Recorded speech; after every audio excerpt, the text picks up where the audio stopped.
आपका हमारे चैनल पर स्वागत है। इसमें हम लोग बात करेंगे रसायन विज्ञान के बारे में, मतलब कि केमिस्ट्री के बारे में। यह वीडियो खास तौर से वह छात्र जो कि स्टेट कमीशन की तैयारी कर रहे हैं, एसएससी की तैयारी कर रहे हैं, सीटेट सेकेंड पेपर की तैयारी कर रहे हैं, उनके लिए काफ़ी इम्पोर्टेंट है। और अगर बात किया जाए स्टेट कमीशन में तो यूपीपीएससी हो, MPPSC, Rajasthan PSC, Jharkhand PSC और बिहार यानी बीपीएससी, तो उसमें रसायन विज्ञान से संबंधित जो अक्सर प्रश्न पूछे जाते हैं उसके लिए यह पूरा वीडियो जो है वो समर्पित है। तो चलिए स्टार्ट करते हैं। सबसे पहले हम लोग ये जानेंगे कि रसायन विज्ञान होता क्या है। रसायन विज्ञान के अंतर्गत पदार्थों के, ध्यान दीजिए, पदार्थों के संगठन मतलब कि कंपोजिशन, संरचना और उनसे संबंधित भौतिक एवं रासायनिक गुणों और उनसे संबंधित अभिक्रियाओं का अध्ययन किया जाता है। तो रसायन विज्ञान है क्या? किसी भी पदार्थ की जो कंपोजिशन है मतलब संगठन है, स्ट्रक्चर है, उनकी फिजिकल और केमिकल प्रॉपर्टीज़ है और साथ में जो उनसे संबंधित अभिक्रियाएं हैं, रिएक्शन है, उसकी स्टडी क्या है? रसायन विज्ञान है। तो कोई भी पदार्थ, उसका संगठन, संरचना, फिजिकल और केमिकल प्रॉपर्टीज़ को जानना और उनका जो अंतःक्रिया है, ठीक, उनसे संबंधित जो रिएक्शंस हैं उसकी स्टडी ही क्या है? रसायन विज्ञान है।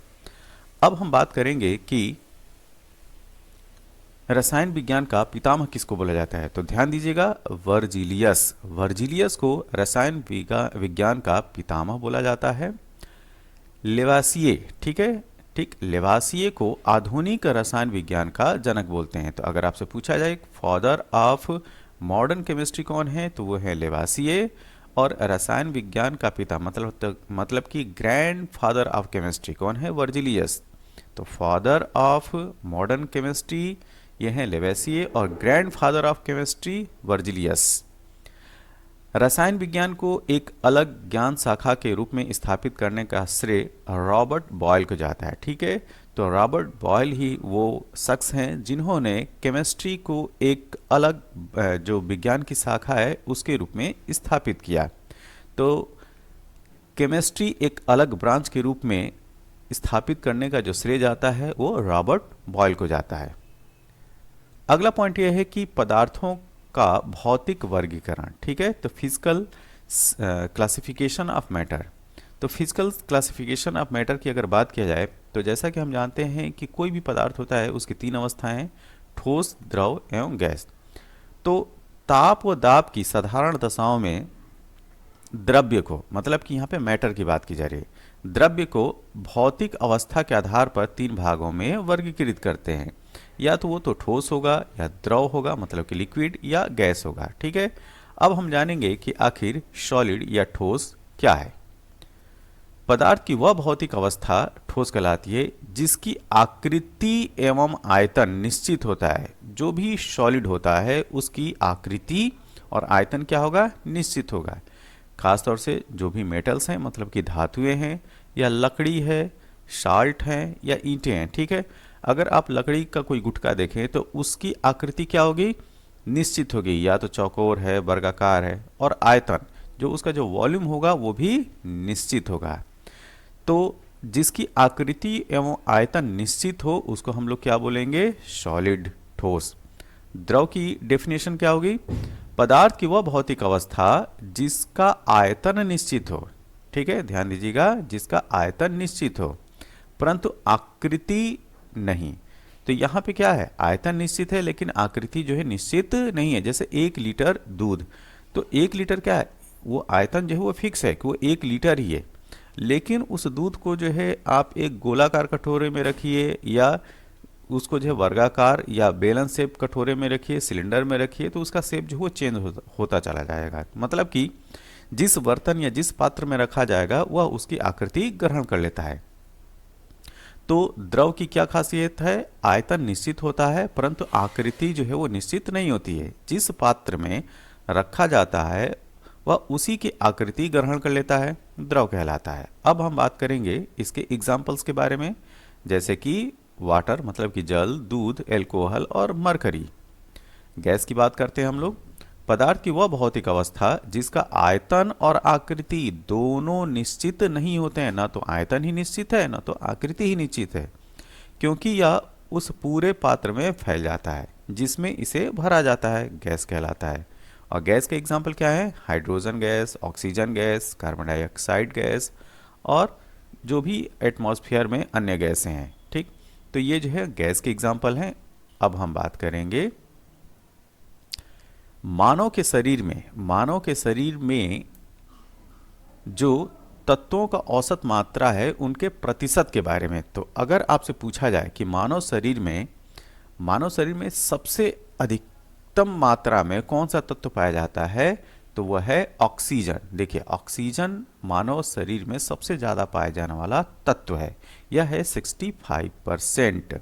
और ध्यान दीजिएगा, यह प्रश्न जो है एमपीपीएससी प्री एग्ज़ाम में पूछा गया है। ठीक है, एमपीपीएससी प्री एग्जाम में यह प्रश्न पूछा जा चुका है कि मानव के सामान्य शरीर में अधिकतम किस तत्व की मात्रा अधिक होती है, तो ऑक्सीजन याद रखिए। दूसरे नंबर पे कार्बन है 18.5%, हाइड्रोजन 9.5%, नाइट्रोजन की मात्रा 3.2%, कैल्शियम 1.5%, फास्फोरस 1%, पोटेशियम का संकेत के होता है 0.4%, सल्फर 0.3%, सोडियम 0.2%। तो यह है मानव के सामान्य शरीर में तत्वों की औसत मात्रा। क्लोरीन जो है वो 0.2% होता है और मैग्नीशियम 0.1%। अब हम बात करेंगे कि मेटल्स किसको बोलते हैं, धातु किसको बोलते हैं। तो वे तत्व जो ऊष्मा एवं विद्युत के सुचालक तथा उच्च गलनांक व क्वथनांक वाले होते हैं, इनमें चमक होती है, धातु कहलाते हैं। ठीक है, तो धातु कौन है? जो ऊष्मा एवं विद्युत के कंडक्टर हों, ठीक, मतलब हीट और इलेक्ट्रिसिटी के क्या हों, सुचालक हो, जिनसे ऊष्मा और विद्युत जो है प्रभावित हो सके। साथ में हाई मेल्टिंग पॉइंट हो और बॉइलिंग पॉइंट हो, वो क्या कहलाएंगे? मेटल्स कहलाएंगे। साथ में इसमें चमक भी होती है। इसके साथ में अन्य जो प्रॉपर्टी है मेटल्स की, वो है आघात वर्धनीयता, ठीक, और तन्यता का गुण। तो इसमें जो है वो टेंसाइल प्रॉपर्टी होती है, तन्यता, इनको जो है खींच के लंबा किया जा सकता है। ठीक है, जैसे लोहा, चांदी, तांबा, सोना, एल्युमिनियम, ये एग्जाम्पल हैं मेटल्स के। अब हम बात करेंगे कि नॉन मेटल्स क्या होते हैं, अधातु क्या होते हैं। वे तत्व जिनमें धातुओं के विपरीत गुण होते हैं, जैसे कि इनमें चमक नहीं होगी, ठीक, आयोडीन को छोड़कर। ठीक, आयोडीन जो है वो नॉन मेटल्स है लेकिन इसमें चमक होती है, ये क्या है? अपवाद है। एवं आघात वर्धनीयता, ठीक है, आघात वर्धनीयता एवं तन्यता का गुण भी नहीं होता है। आघात वर्धनीयता का मतलब कि जब इस पे आप इस पे जो है आघात करेंगे, ठीक है, इसको आप जो है वार करेंगे तो वो टूट जाएगा। ठीक, तो इसमें जो है मार सहने की क्षमता नहीं होती है। तन्यता का भी गुण नहीं होता है, इसको जो खींच के लंबा चौड़ा नहीं किया जा सकता है। ठीक, अधातु कहलाते हैं। ये प्रायः विद्युत के कुचालक होते हैं तथा ठोस, द्रव व गैस तीनों अवस्थाओं में पाए जाते हैं। एग्जाम्पल में क्या याद रखेंगे? सल्फर, ब्रोमीन, फास्फोरस आदि। अब हम बात करेंगे कि मेटलॉइड्स या उपधातुएं क्या होती हैं। वे तत्व जिनमें धातुओं और अधातुओं के उभयनिष्ठ गुण पाए जाते हैं, मतलब कि ऐसे पदार्थ या ऐसे तत्व जिनमें धातुओं मतलब कि मेटल्स की भी प्रॉपर्टी हो और नॉन मेटल्स की भी प्रॉपर्टी हो, तो ऐसे तत्वों को हम मेटलॉइड्स बोलते हैं। एग्जाम्पल में आर्सेनिक है, सिलिकॉन, एंटीमनी, बिस्मथ आदि। तो ये याद रखिएगा, मेटलॉइड्स क्या है? जिनमें धातु और अधातु दोनों के गुण पाए जाएं, उनको हम लोग मेटलॉइड्स बोलते हैं। आप चलते हैं आगे। अब अगर आपसे पूछा जाए कि ऑर्गेनिक कंपाउंड्स क्या होते हैं, तो वे यौगिक जो मुख्यतः जीवित स्रोतों से प्राप्त हों, ठीक है, ध्यान दीजिएगा, वे कंपाउंड जो जीवित स्रोतों से प्राप्त हों तथा ऐसे यौगिक जिनमें कार्बन के एक या अधिक परमाणु अन्य तत्वों के परमाणु, खासतौर से हाइड्रोजन, ऑक्सीजन और नाइट्रोजन से सहसंयोजी बंध मतलब कि कोवैलेंट बॉन्ड द्वारा जुड़े होते हैं, उनको कार्बनिक यौगिक कहते हैं। अगर मैं एग्जांपल लूँ, जैसे कि C2H6, ये है एथेन। इसमें आप देखिए कार्बन जो है अन्य परमाणु मतलब कि हाइड्रोजन से जुड़ा हुआ है, तो ये क्या है? ऑर्गेनिक कंपाउंड्स है। या दूसरा एक एग्जांपल ले लेते हैं, C2H5OH। इसमें देखिए कार्बन के साथ हाइड्रोजन भी जुड़ा हुआ है और ऑक्सीजन भी जुड़ा हुआ है। तो ये मुख्यतः एग्जाम्पल हैं कार्बनिक कंपाउंड्स के। आगे हम चलते हैं। अकार्बनिक यौगिक क्या होते हैं? जो इनऑर्गेनिक कंपाउंड्स हैं उनके बारे में जानते हैं। वे कंपाउंड जिनका निर्माण किन्हीं दो या दो से अधिक तत्वों, खासतौर से उसमें कार्बन नहीं होना चाहिए, ठीक, संयोग से होते हैं, उनको जो है अकार्बनिक यौगिक कहते हैं। जैसे वाटर, नमक, ठीक है। तो वाटर में देखिए, वाटर का फार्मूला क्या होता है? H2O। इसमें जो है वो आप देखेंगे हाइड्रोजन है और ऑक्सीजन है। ये क्या है? इनऑर्गेनिक कंपाउंड्स हैं। साल्ट की बात करें, जैसे कि सोडियम क्लोराइड NaCl, तो इसमें भी जो है ये जो कंपाउंड है वो इनऑर्गेनिक या अकार्बनिक यौगिक है, और दोनों में आपको कार्बन देखने को नहीं मिलता है, ठीक। तो समानता जो है वो कार्बन नहीं मिलेगा, ठीक। तो ये होंगे इनऑर्गेनिक कंपाउंड। हाँ, कार्बन की अगर बात करें, जैसे मान लें कि कैल्शियम कार्बोनेट है, ठीक है, CaCO3, इसमें कार्बन है, लेकिन ये भी क्या है? अकार्बनिक, इनऑर्गेनिक कंपाउंड है। आगे हम बात करेंगे मिक्सचर क्या होता है, ठीक, मिश्रण। दो या दो से अधिक पदार्थों को किसी भी अनुपात में, ये लाइन बहुत इंपॉर्टेंट है, ठीक है। यौगिक और मिक्सचर में यही डिफरेंस है। यौगिक क्या होता है? वो भी दो या दो से अधिक पदार्थों का जो है वो योग होता है, लेकिन एक निश्चित अनुपात में मिले होते हैं यौगिक में। लेकिन मिश्रण में दो या दो से अधिक पदार्थ जो है किसी भी अनुपात में मिलाने पर निर्मित जो पदार्थ होगा वो मिश्रण कहलाता है। तो इसमें जो है रेशियो फिक्स नहीं होता है, जबकि कंपाउंड में रेशियो क्या होगा? वो फिक्स होगा, वो एक निश्चित अनुपात में ही मिले होंगे। इन्हें साधारण भौतिक विधियों द्वारा पुनः पृथक किया जा सकता है, ठीक है। मिश्रण दो प्रकार के होते हैं, एक होता है समांगी मिश्रण और दूसरा होता है विषमांगी मिश्रण। तो ए समांगी होमोजेनियस मिक्सचर और दूसरा है विषमांगी मतलब कि हेट्रोजीनियस मिक्सचर। अब हम बात करेंगे कि परमाणु, एटम क्या होते हैं, ठीक है।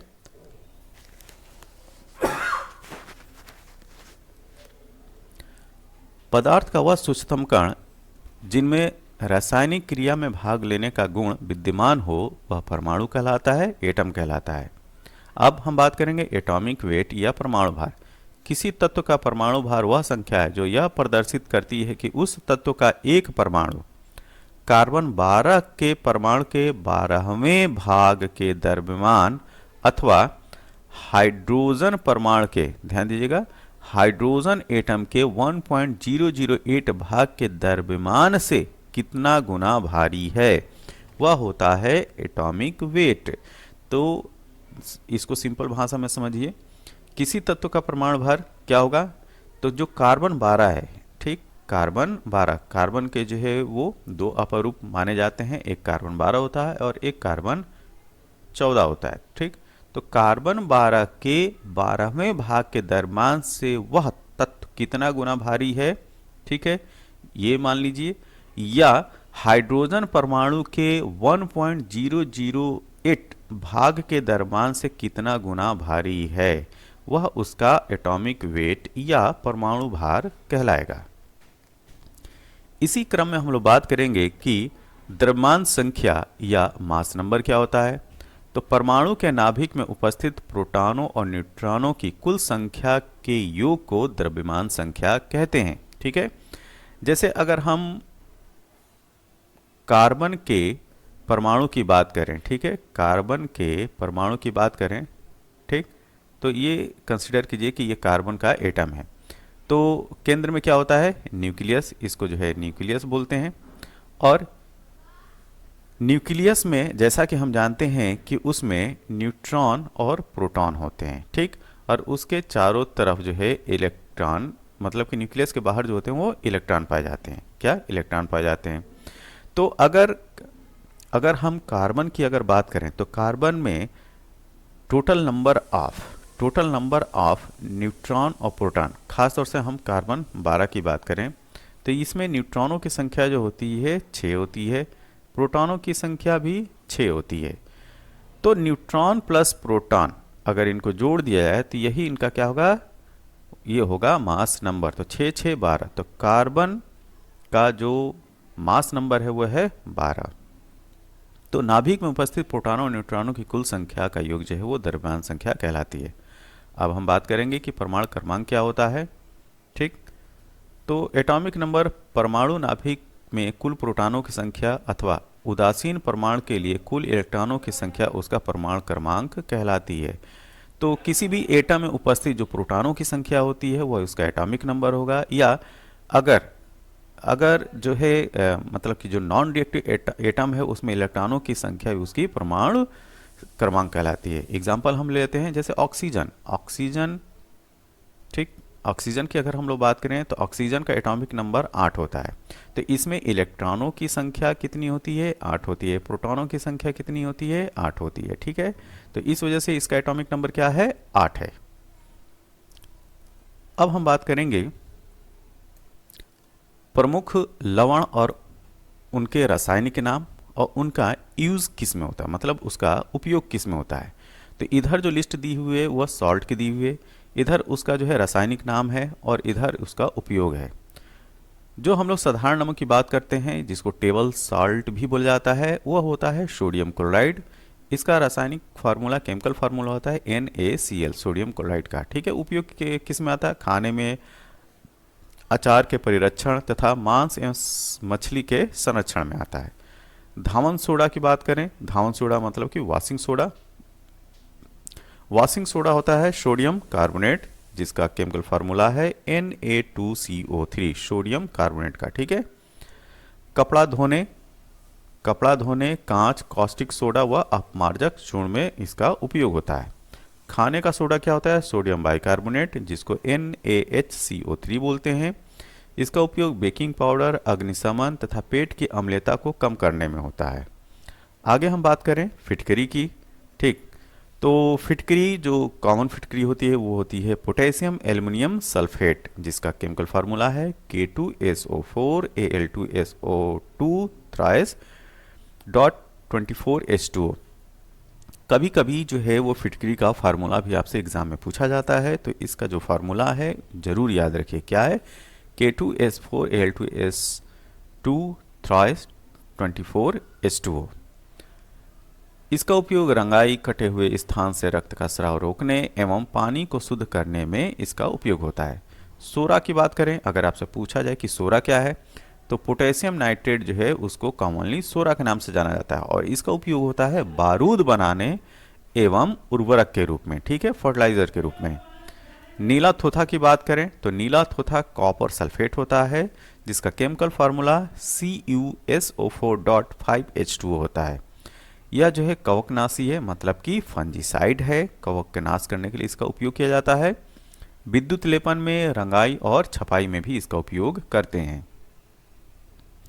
अब हम बात करेंगे कुछ नेचुरल अम्ल। ठीक है, तो कुछ नेचुरल अम्ल का मतलब कि जैसे कि कुछ खाने वाले पदार्थ ऐसे होते हैं जिनमें नेचुरली जो है उसमें एसिड पाया जाता है। जैसे सेब, एप्पल में जो अम्ल होता है वो मैलिक अम्ल होता है।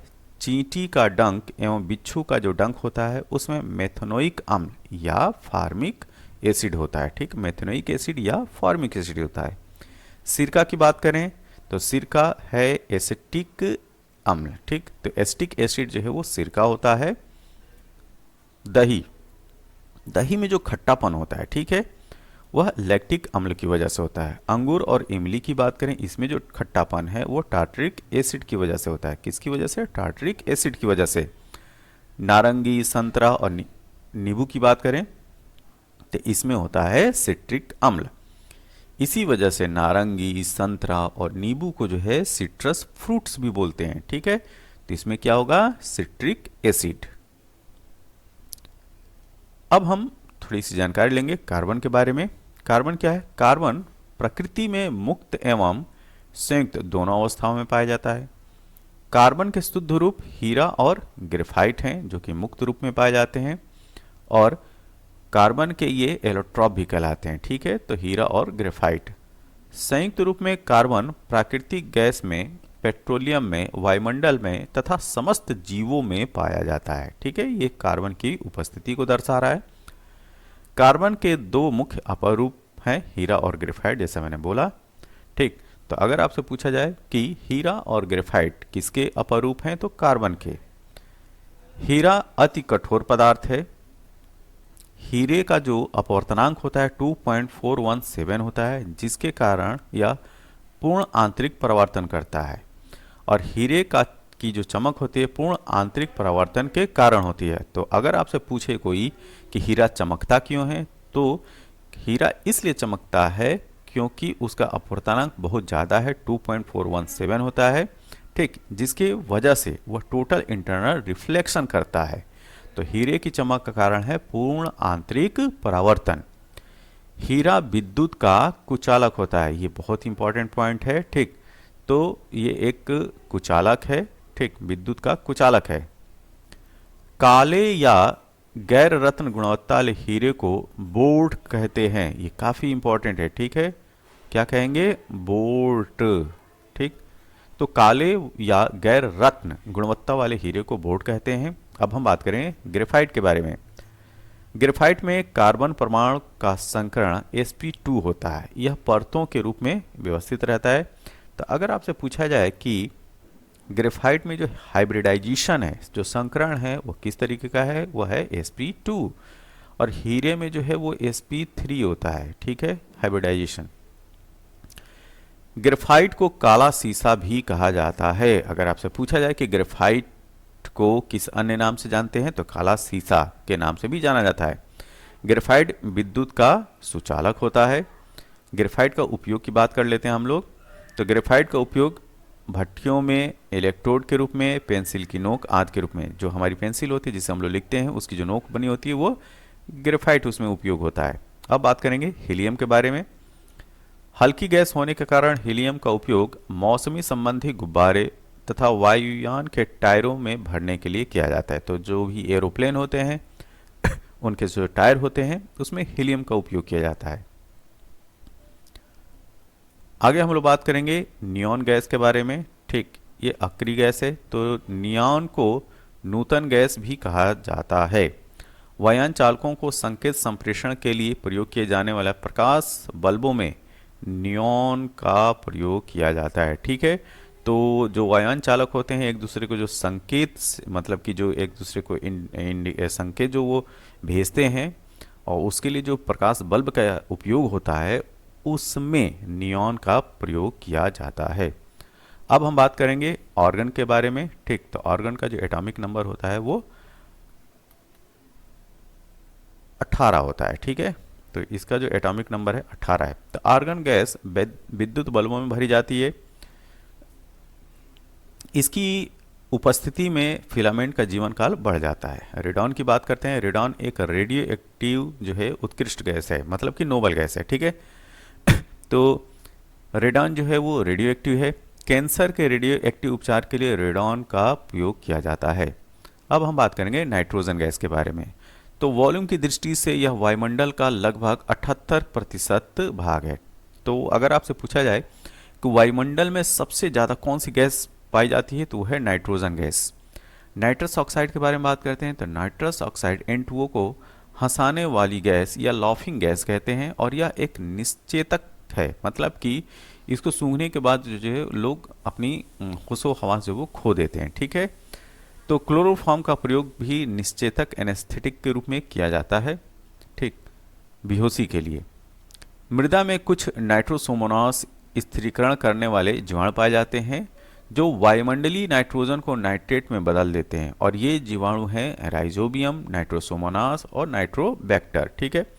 तो जो वायुमंडलीय नाइट्रोजन है उसको नाइट्रेट में बदलने का जो काम करते हैं कुछ स्पेसिफिक बैक्टीरिया ही करते हैं, जिसमें खास तौर से जो ये सिम्बियोटिक बैक्टीरिया है राइजोबियम वो करता है, नाइट्रोसोमोनास करता है और नाइट्रोबैक्टर करता है।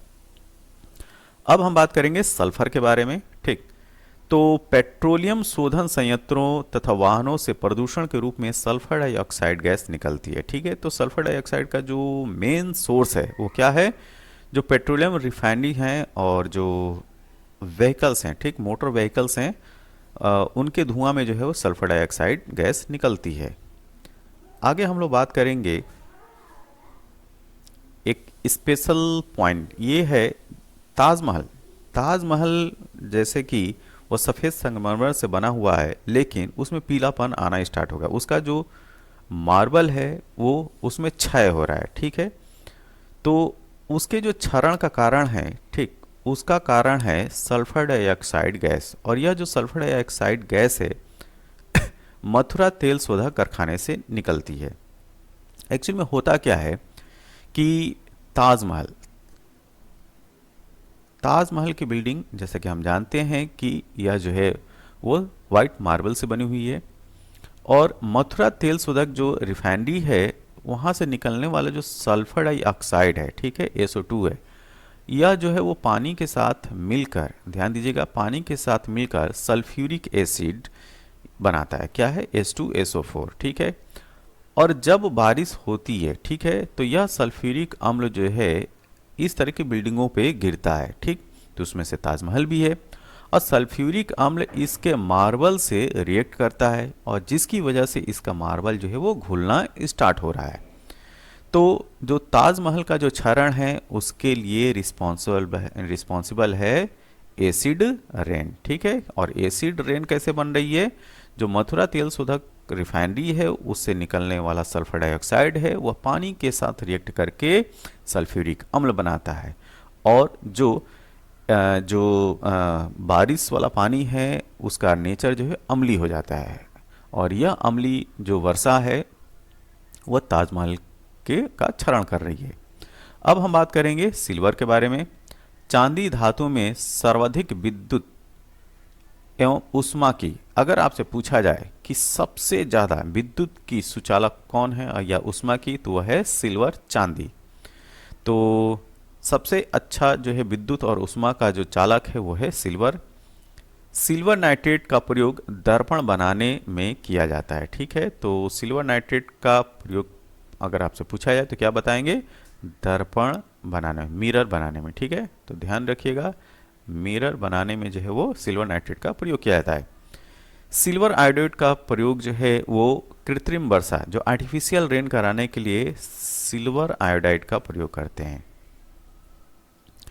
अब हम इस लिस्ट में बात करेंगे जो प्रमुख धातु हैं और उनके अयस्क के बारे में। कभी कभी क्या होता है कि अयस्क जो है वो ऑप्शंस में दे देते हैं और पूछता है कि यह किस धातु के अयस्क हैं, किस धातु के ओर हैं। तो आपको जो है ये जानना जरूरी है मेटल्स और उनके जो अयस्क हैं, ठीक। तो यहाँ पे बिस्मथ की बात करते हैं तो बिस्मिथिनाइट इसका अयस्क है, ओर है। कॉपर की बात करते हैं तो कॉपर के अयस्क हैं अजुराइट, मैलेकाइट, कैल्कोपाइराइट, कैल्कोसाइट, क्यूप्राइट, ठीक है। क्या? एजुराइट, मैलेकाइट, कैल्कोपाराइट, कैल्कोसाइट, क्यूप्राइट। इसी क्रम में कैडमियम की बात करें तो ग्रीनोकाइट, एंटीमनी की बात करें स्टीबनाइट, तो स्टीबनाइट किसका ओर है? एंटीमनी का। कोबाल्ट की बात करें स्मेलेटाइट, क्रोमियम की बात करें क्रोमाइट, एल्युमिनियम की बात करें तो एल्युमिनियम का ओर है बॉक्साइट, क्रायोलाइट, क्रोंडम और डायस्पोर, ठीक है। तो एल्युमिनियम का ओर कौन सा है? Bauxite, cryolite, corundum, diaspore. Sodium की बात करें तो सोडियम क्लोराइड या rock salt, trona, sodium nitrate या जिसको चिली सॉल्ट पीटर भी बोलते हैं, और बोरेक्स, ये क्या है? सोडियम के अयस्क हैं। टीन की बात करते हैं, टीन का संकेत Hn होता है। कैसीटेराइट टीन का अयस्क है। जिंक जो है वो स्फेलराइट, जिंक ब्लेंड, फ्रैंकलिनाइट, कैलामाइन, जिंकाइट, ये जो है वो जिंक के अयस्क हैं। निकल की बात करें और निकल का जो एटॉमिक नंबर होता है वो होता है 28। तो निकल का जो अयस्क है वो है मिलेराइट। पोटेशियम की बात करते हैं, पोटेशियम का संकेत K होता है और पोटेशियम का एटॉमिक नंबर 19 होता है। इसके अयस्क हैं सिल्वाइन, कार्नेलाइट, सोनाइट। बेरियम की बात करते हैं, बेरियम, बेराइट इसका अयस्क है, बेरियम का अयस्क बेराइट। मैग्नीशियम का magnesite, dolomite, carnallite, Epsom salt. Mercury की बात करें, इसको याद रखिए, मरकरी का अयस्क है सिनेबार, अक्सर पूछा जाता है, ठीक है। तो मरकरी का जो अयस्क है सिनेबार इंपॉर्टेंट है। मैग्नीज की बात करते हैं, पायरोलुसाइट मैग्नीज का अयस्क है और मैग्नीज का एटॉमिक नंबर है 25। आयरन की बात करें, इसका जो है एटॉमिक नंबर 26 होता है। आयरन के ओर भी एग्जाम में अक्सर पूछे जाते हैं। इसका ओर है अयस्क है magnetite, hematite, limonite, siderite, iron pyrite. Uranium pitchblende या यूरेनिनाइट भी कहते हैं, ठीक है। दूसरा है कार्नोटाइट। लेड पीबी की बात करें, इसका है गैलेना। ये अगली जो इंडेक्स है वो काफ़ी इंपॉर्टेंट है। इसमें प्रमुख जो मिश्र धातुएं हैं उनके कंपोजिशन के बारे में बात की गई है और ये भी एग्जाम में अक्सर पूछा जाता है, ठीक है। जैसे कि पीतल, पीतल पीतल जो है वो एलॉय है किसका, तांबा और जिंक का। तांबा इसमें 70% होता है और जिंक जो है वो 30% होता है। गन मेटल की बात करें, कॉपर 88%, जिंक 2% और टीन जो है 10%। Stainless steel iron 89.4%, chromium 10%, manganese 0.35% और कार्बन 2.5%। जर्मन सिल्वर की बात करें, तांबा 51%, निकल 19% और जिंक जो है वो 30% होता है। कांसा की बात करें या ब्रॉन्ज, तांबा 88%, टीन 12%। टांका या सोल्डर, इसमें सीसा 63% होता है और स्टेनस या टीन 37% होता है। टाइप मेटल, इसमें सीसा 81%, एंटीमनी 16% और टीन जो है वो 3% होता है। आगे हम लोग बात करेंगे जो प्रमुख धातुएं हैं और उनके यौगिक और उनका उपयोग, ठीक है। तो सबसे पहले हम लोग बात करेंगे जो मेटल है वो है पारा। तो पारे का उपयोग जो है वो किस में करते हैं, तो थर्मामीटर में यूज होता है, अमलगम बनाने में होता है और सिंदूर बनाने में होता है। किसका, पारा या मरकरी। सोडियम बाइकार्बोनेट की बात करें तो यह अग्निशामक यंत्र, मतलब कि जो अग्नि मतलब आग बुझाने वाले जो यंत्र होते हैं उसमें सोडियम बाइकार्बोनेट का यूज होता है। बेकिंग इंडस्ट्री में, तो जो बेकरी इंडस्ट्री है उसमें इस्तेमाल होता है सोडियम बाइकार्बोनेट का। प्रतिकारक के रूप में भी सोडियम बाइकार्बोनेट का उपयोग होता है। मैग्नीशियम, फ्लैश बल्ब और धातु मिश्रण बनाने में मैग्नीशियम का यूज होता है। मैग्नीशियम हाइड्रोक्साइड की अगर हम बात करें, जिसका केमिकल फार्मूला MgOH होता है, इसका उपयोग चीनी उद्योग में होता है और सीरे से चीनी तैयार करने में भी मैग्नीशियम हाइड्रोक्साइड का ही उपयोग होता है। आगे अगर हम लोग बात करें कैल्शियम की, तो पेट्रोलियम से सल्फर हटाने और रिएजेंट के रूप में इसका इस्तेमाल होता है। तो पेट्रोलियम से सल्फर हटाने और रिएजेंट के रूप में कैल्शियम का उपयोग होता है। कैल्शियम कार्बोनेट की अगर हम बात करें तो टूथपेस्ट, चूना और कार्बन डाइऑक्साइड बनाने में कैल्शियम कार्बोनेट का उपयोग होता है। जिप्सम, तो जिप्सम का फार्मूला भी याद रखिए, CaSO4.2H2O। कभी कभी जिप्सम का जो है वो केमिकल फार्मूला पूछा जाता है और इसका उपयोग देख लेते हैं। Ammonium sulphate plaster of Paris बनाने में और सीमेंट इंडस्ट्री में जिप्सम का उपयोग होता है, ठीक है। तो ये याद रखिए, जिप्सम का उपयोग कहाँ कहाँ पे होता है, ammonium sulphate plaster of Paris बनाने और सीमेंट उद्योग में। प्लास्टर ऑफ पेरिस, जैसा कि हम जानते हैं कि जिप्सम से ही प्लास्टर ऑफ पेरिस बनता है। तो प्लास्टर ऑफ पेरिस क्या होता है, calcium sulphate dot half H2O, जिसको कैल्शियम सल्फेट हेमीहाइड्रेट भी बोलते हैं। तो इसका उपयोग जो है मूर्ति बनाने में और अस्थि चिकित्सा में पट्टी बांधने में होता है। जैसा कि आप जानते हैं कि जिसकी ये हड्डियाँ टूट जाती हैं तो उसमें एक जो प्लास्टर किया जाता है वाइट कलर का, वह प्लास्टर ऑफ पेरिस ही होता है, जिसका केमिकल फार्मूला क्या है, कैल्शियम सल्फेट हेमीहाइड्रेट। आगे चलते हैं ब्लीचिंग पाउडर के बारे में। कैल्शियम ऑक्सीक्लोराइड जो है ब्लीचिंग पाउडर होता है, जिसका केमिकल फार्मूला CaOCl2। आप एग्जाम में देखेंगे ब्लीचिंग पाउडर जो है वो बहुत बार पूछा जाता है, ठीक। इसका उपयोग कीटाणुनाशक के रूप में और कागज तथा कपड़ों के विरंजन के रूप में करते हैं। कॉपर का प्रयोग बिजली का तार और पीतल बनाने में कॉपर का प्रयोग होता है। कॉपर सल्फेट की बात करें तो कॉपर सल्फेट या नीला थोथा, जिसका केमिकल फार्मूला है CuSO4.5H2O। यह विद्युत सेलों का निर्माण, कीटाणुनाशक के रूप में, कॉपर के शुद्धिकरण तथा रंग बनाने में। क्यूप्रिक ऑक्साइड की बात करें CuO, यह पेट्रोलियम के शुद्धिकरण और ब्लू तथा ग्रीन कांच के निर्माण में इसका प्रयोग होता है। क्यूप्रस ऑक्साइड की बात करें तो लाल कांच के निर्माण में और कीटाणुनाशक के रूप में इसका उपयोग होता है। क्लोरीन की बात करें तो mustard gas, tincture, bleaching powder बनाने में क्लोरीन का प्रयोग करते हैं।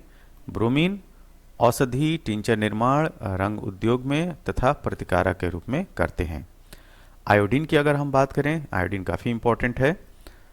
आयोडीन का उपयोग होता है रंग उद्योग में कीटाणुनाशक तथा टिंचर आयोडीन बनाने में। सल्फर का उपयोग औषधि निर्माण, कीटाणुनाशक के रूप में तथा बारूद बनाने में। फास्फोरस की बात करें जिसका संकेत P होता है, श्वेत फास्फोरस का प्रयोग चूहे मारने में। लाल फास्फोरस का उपयोग दिया सलाई के निर्माण में तथा फास्फोरस ब्रॉन्ज बनाने में फास्फोरस का प्रयोग होता है। हाइड्रोजन का अमोनियम उत्पादन में, कार्बनिक यौगिक के निर्माण में।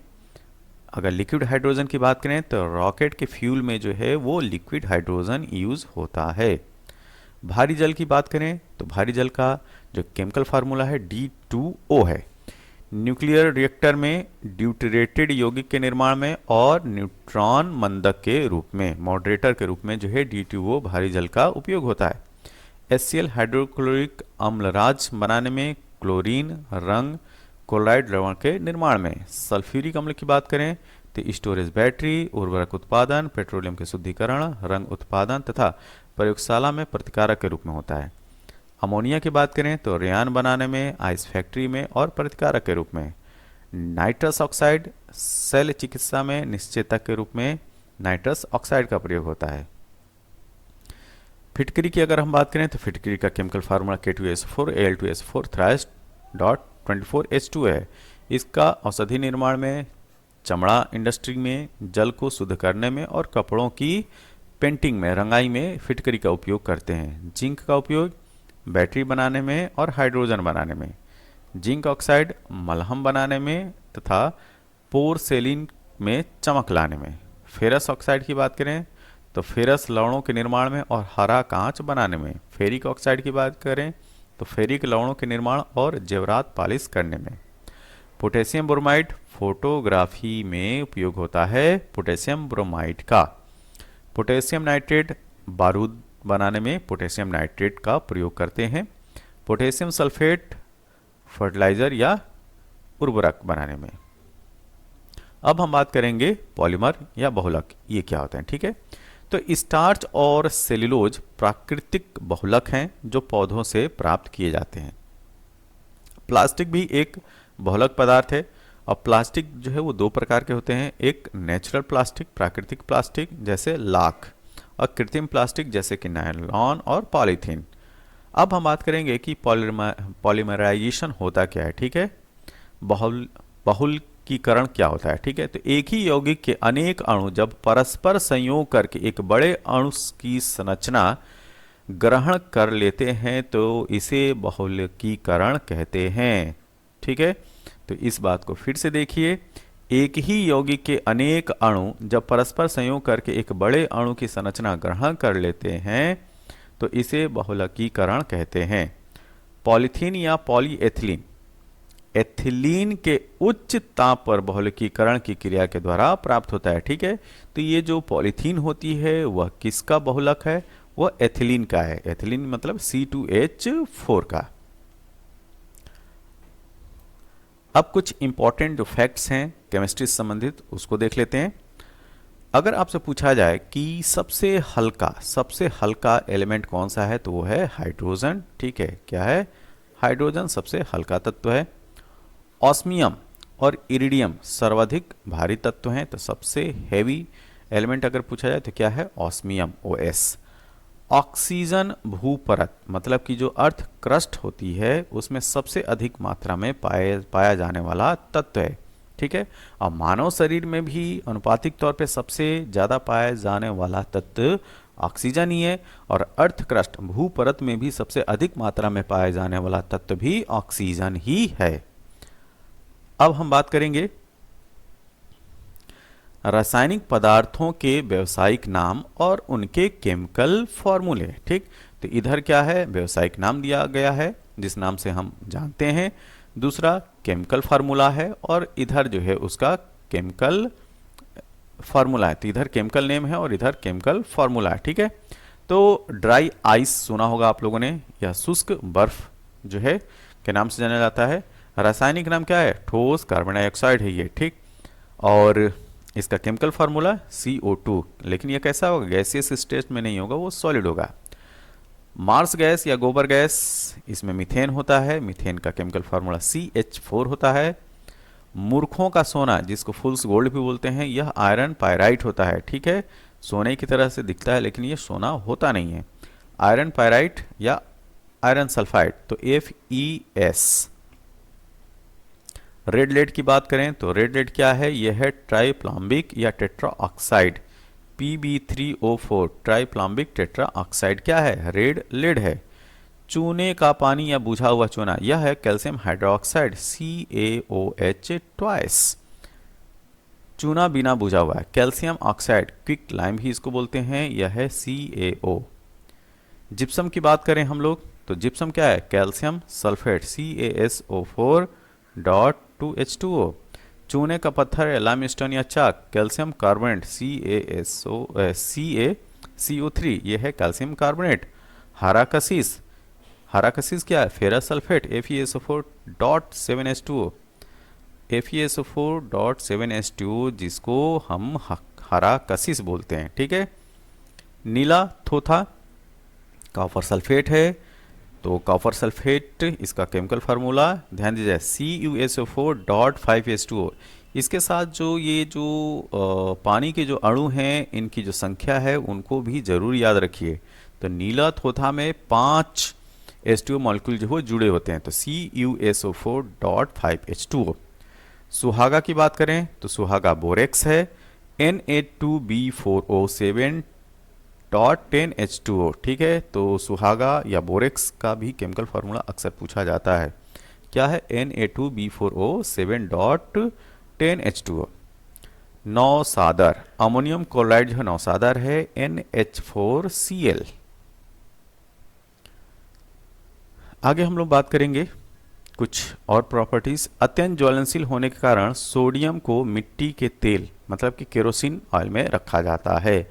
अगर आप इसको बाहर निकालेंगे सोडियम को, तो वो जो है वो जल उठता है। मीथेन की बात करें तो इसको मार्स गैस कहते हैं, क्योंकि ये दलदली स्थानों पर पाया जाता है। तो दलदली स्थानों पर पाए जाने के कारण जो है मीथेन को मार्स गैस भी बोलते हैं। गोबर गैस क्या होता है, तो इसका जो मुख्य कंपोनेंट होता है वो मीथेन होता है, CH4। जंगलों में गिरे हुए पत्तों को सड़ने से भी मीथेन गैस बनती है। मिथाइल आइसोसाइनाइट या मिक गैस एक जहरीली गैस है, जिसका उपयोग कीटनाशक बनाने में किया जाता है। अब जो मिथाइल आइसोसाइनाइट है उससे संबंधित एक घटना है, उसको देख लेते हैं। वर्ष 1984 2 और 3 दिसंबर की रात होती है। 1984 में भोपाल गैस दुर्घटना हुई, जिसमें यूनियन कार्बाइड फैक्ट्री भोपाल से इसी गैस का रिसाव हुआ था। तो ये भी प्रश्न पूछा जाता है कि जो भोपाल गैस ट्रेजेडी थी उसमें किस गैस का सेक्रेशन हुआ था, तो वो था MIC, मिथाइल आइसोसाइनाइड गैस का। अब कुछ और जो इंपॉर्टेंट फैक्ट हैं उनको देख लेते हैं। हीटर का कॉइल नाइक्रोम मिश्र धातु का बना होता है। तो जो हीटर होता है उसकी जो कॉइल होती है वो किसकी बनी होती है, नाइक्रोम की। पेट्रोल को गैसोलीन भी कहते हैं। जब पेट्रोल में 10 से 20% तक एथिल अल्कोहल या मेथिल अल्कोहल मिलाते हैं तो उस मिश्रण को गैसोहॉल बोला जाता है, ठीक है। क्या बोला जाता है, गैसोहॉल। अति घातक अगर विस्फोटक की बात करें तो अति घातक जो विस्फोटक है डायनामाइट, रासायनिक रूप से यह है नाइट्रोग्लिसरीन। तो अगर आपसे पूछा जाए कि डायनामाइट केमिकली क्या है, तो वह है nitroglycerine.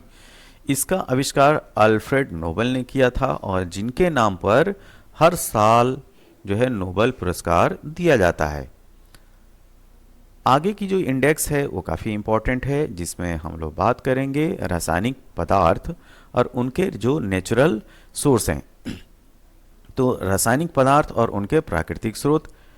Casein protein, casein protein जो है वो दूध और पनीर में मिलता है। निकोटीन, तंबाकू में निकोटीन होता है, ठीक है। कैफीन, चाय, कॉफ़ी, कोको और चॉकलेट में कैफीन मिलता है। फार्मिक अम्ल, चींटी और बिच्छू के डंक में जो विष होता है, ठीक है, वो होता है फार्मिक अम्ल। ये भी काफ़ी इंपॉर्टेंट पॉइंट है जो कार्बन डेटिंग है। ठीक है, कार्बन डेटिंग से भी प्रश्न पूछे जाते हैं। तो कार्बन काल निर्धारण या कार्बन डेटिंग जीवाश्मों, चट्टानों आदि का आयु का पता लगाने की यह एक विधि है। ठीक है, तो अगर आपसे पूछा जाए कि कार्बन डेटिंग क्या है, तो जो फॉसिल्स हैं उनकी उम्र का पता लगाने के लिए हम कार्बन डेटिंग का प्रयोग करते हैं। ठीक है। अच्छा, रात्रि के समय, रात के समय में जो जुगनू होता है, जो चमकने वाला एक कीट होता है, ठीक, तो उसमें जो चमक होती है, उसका जो प्रकाश होता है, उसका जो प्रकाश का कारण होता है वो किसकी वजह से होता है? तो लूसीफेरिन, लूसीफेरिन इसका नाम याद रखिए। लूसीफेरिन नामक रसायन के ऑक्सीकरण, ऑक्सीडेशन के फलस्वरूप वह चमक या वह प्रकाश उत्पन्न होती है। तो इसका नाम जरूर याद रखिए, लूसीफेरिन का नाम। तो रात्रि के समय जुगनू से निकलने वाला प्रकाश लूसीफेरिन नामक रसायन के ऑक्सीडेशन के फलस्वरूप होता है। ठीक है। ओजोन गैस चांदी की चमक को काला कर देती है। ठीक है, तो सिल्वर जैसा हम जानते हैं कि सफ़ेद कलर का होता है, लेकिन उसमें जो कालापन आ जाता है वो ओजोन गैस की वजह से। तो ओजोन गैस जो है वो चांदी की चमक को काला कर देती है। तो यह वीडियो संबंधित था केमिस्ट्री के बहुत ही इंपॉर्टेंट फैक्ट्स से, तथ्य से, और ये जो तथ्य हैं वो अक्सर आपसे एग्जाम में पूछे जाते हैं। तो इस वीडियो को जो है वो बार बार रिवाइज कीजिए, और यह एक कंप्लीट पिक्चर देने में जो है वो साबित होगा।